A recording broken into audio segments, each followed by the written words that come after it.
What's going on, beautiful people? Welcome back to the channel. If you're new here, my friends call me klau. I'm a product manager at Uber Eats in the San Francisco Bay Area and a former Uber APM. This is another video in my How to Get a Product Manager Job video series.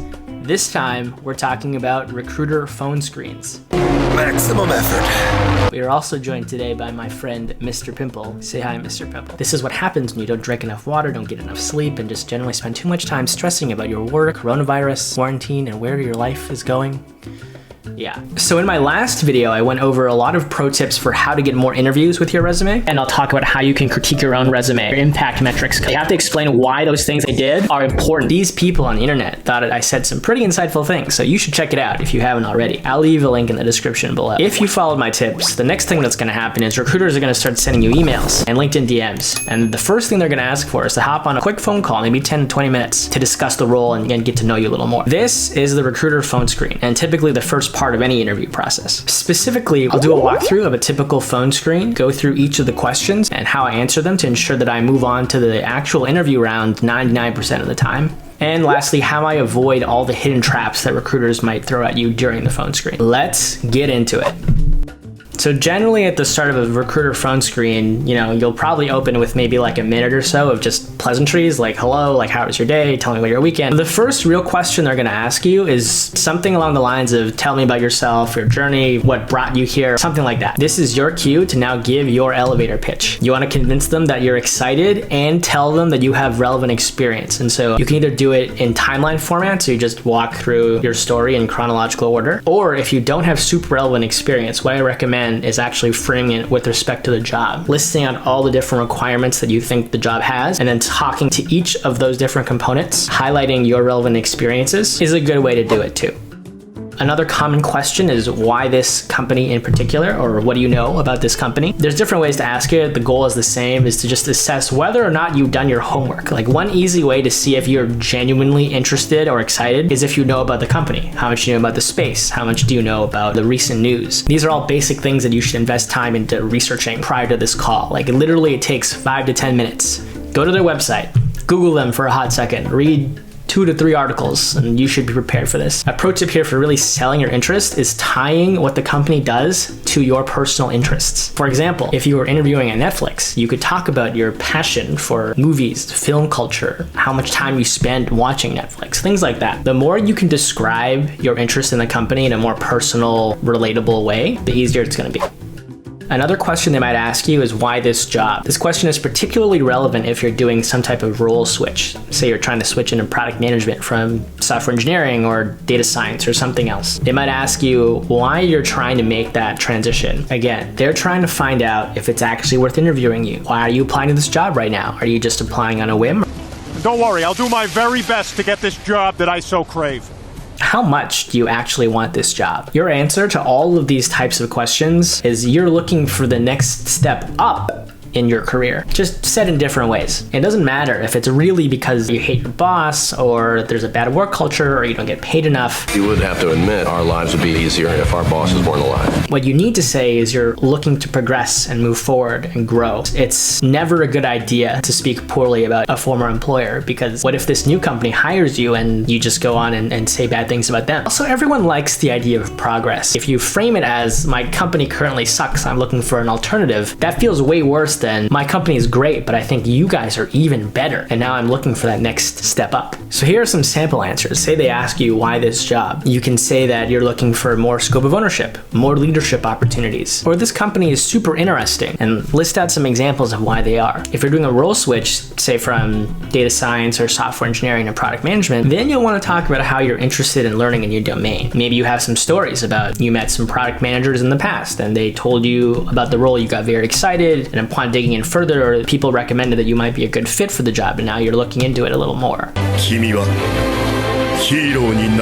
It's also helpful here to have a narrative around how it aligns with your longer term career interests, like your 5, 10, 20-year goal, and how this new move fits into that narrative. How you should approach this kind of depends on your individual situation. Just remember that recruiters have had this call, this interaction, at least like 100, 200 plus times, and so they have a pretty refined BS meter. It's hard to fake it, so try and be as genuine as possible.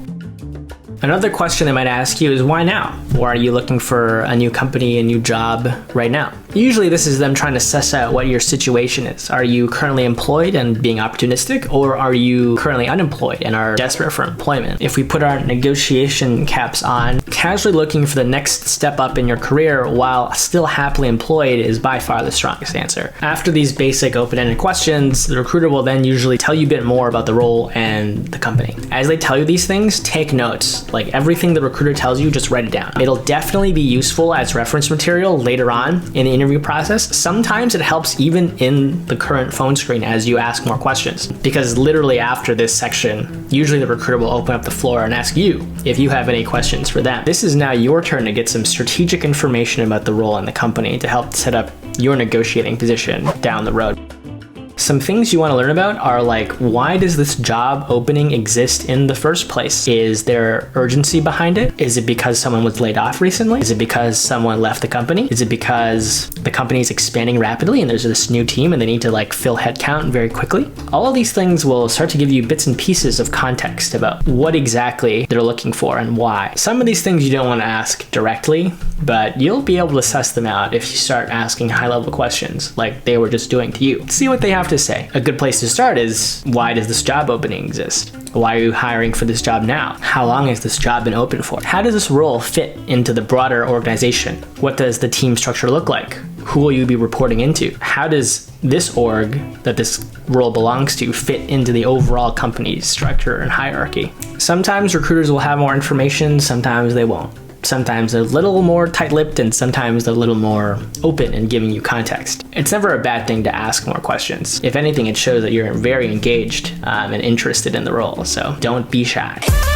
Not shy, not Editing klau here, I forgot to mention something. Another thing that recruiters might also ask you is domain-specific questions, but at a very high level. Kind of like a light version of an actual interview. They might ask you what your approach to road mapping is. They might ask you how you think about prioritization. They might ask you, if you were the PM of a certain product, how would you grow the user base? Or they might ask you to walk them through a product that you recently worked on and how you thought through it. So the recruiter isn't a subject matter expert, but they'll have been prepped to figure out what a reasonable answer sounds like, and they'll know to watch out for specific keywords or concepts or ideas. If you've been preparing for interviews up until this point, you'll be fine, no extra prep required. Just don't be surprised if you all of a sudden in a phone screen get asked, a light interview question. All right, back at it.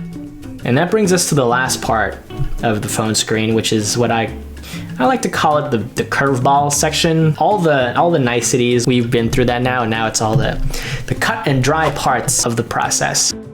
Some of these are purely logistical, like they'll ask you if you have like a work permit or if you like legally are allowed to work in the country. That one you should just answer straight up because there's no faking work clearance. And the other ones are a little more devious, not to be dramatic or anything. They might ask you what level you currently are at your company. They might ask you what your compensation expectations are for this new job. They might ask you if you're interviewing at other companies. These are all very tactical bits that contribute to their negotiation position. So while you shouldn't lie, these are some of the questions where you might think to yourself if you should be answering them. And yes, not answering them is a viable option. Current level at your company, yes, they are trying to size you up. The way I would approach this is to bias as senior as possible without actually lying. The reason why you want to bias slightly senior is not because you want to like inflate your title. It's actually because sometimes jobs have a minimum level requirement and you don't want to be disqualified from the interview process purely because of that. Salary expectations. Sometimes they'll just straight up ask you what you're looking for, and no matter what you do not answer this question. Don't tell them what you're currently making. Don't tell them what you want to be making. Even if you already have a number in your mind, don't say anything to keep your negotiation position as strong as possible. There is literally no case where disclosing a number now is beneficial to your job application. So how do you say no without sounding like a Well, turns out you have a few options. You can say A, that you haven't really spent much time thinking about it yet. You can say B, that you haven't really done latest market research, so you don't really have good benchmark numbers. Or C, you can even just say that you really couldn't say at this point. The most aggressive recruiters have asked me this question 2 or 3 times, and each time I have to say no in a different way. But eventually they get the message and they'll back off, because it really is unnecessary to go through at this point in the process. And the last one is, if you're interviewing with other people, the answer you want to give is that you are. It puts pressure on the company to prioritize interviewing you over other candidates, which makes them move faster, tactically gives them less time to talk to other candidates. And it's a good signal for them to know that other companies are also interested in you. These are all great reasons for why you want to line up all your interviews to be roughly around the same time. Not to mention the ultimate path, you end up getting multiple offers, then you can use offer A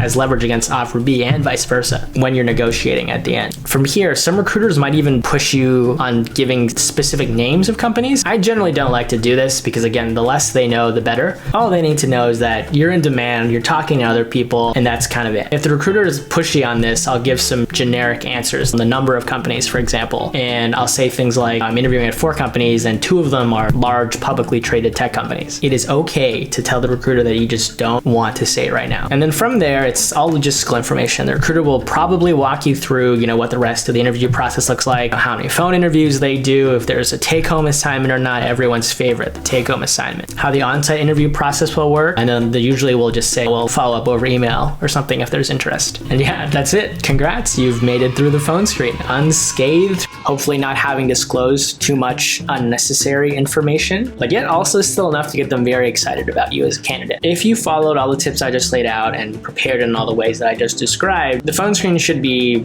relatively chill, and you should be able to smoothly pass on to the actual interviews, and you should be off to a great start to getting an actual offer from this company. If you found this video helpful, would love if you could give this video a like, comment down below, and as always, hit the subscribe button, and don't forget to click the little bell so you can get a notification for the next time I upload more videos about career advice, product management, and just me trying to live life as a 20-something-year-old. Hopefully by the next one, Mr. Pimple here will have moved on with his life a little bit. He's kind of overstaying its welcome a little right now.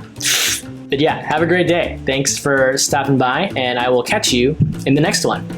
Peace.